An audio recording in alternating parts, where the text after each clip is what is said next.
સંસ્કાર પરંપરાને જાગૃત કરે છે મોડાસાનું ગાયત્રી ચેતના કેન્દ્ર। જનસમાજના હિત માટે ગાયત્રી પરિવાર સાધનાત્મક તેમજ અનેક રચનાત્મક ગતિવિધિઓ ચલાવે છે। મોડાસાનું ગાયત્રી ચેતના કેન્દ્ર ભારતીય સંસ્કૃતિની સંસ્કાર પરંપરા વિશે જાગૃત થાય તેમ ઝુંબેશ ચલાવે છે।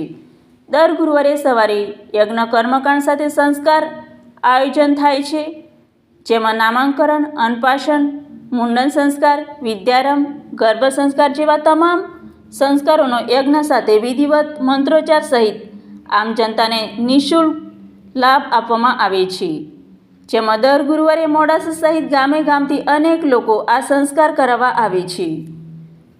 આ ઓગળીએ સંસ્કારવાન પેઢી ગર્ભોત્સવ સંસ્કાર આંદોલનના અરવલ્લી જિલ્લા સંયોજક અમિતાબેન પ્રજાપતિએ જણાવ્યા અનુસાર આજ ગુરુવારે સવારે 13 જેટલા પરિવાર આ સંસ્કાર યજ્ઞનો લાભ લેવા જોડાયા હતા, જેમાં એક અન્નપ્રાશન સંસ્કાર, 2 મુંડન સંસ્કાર તથા 10 ગર્ભોત્સવ સંસ્કાર સંપન્ન થયા। સાથે સાથે સંસ્કારને અનુરૂપ કેવી દિનચર્યા, કેવું સામાજિક શ્રેષ્ઠ જીવન માટે માર્ગદર્શન અપાય છે। વિશેષ ગર્ભ સંસ્કાર કરાવનાર બહેનોને 9 મહિના સુધી સતત સંપર્કમાં રહી શ્રેષ્ઠ તંદુરસ્ત બાળક માટે સતત માર્ગદર્શન આપવામાં આવે છે।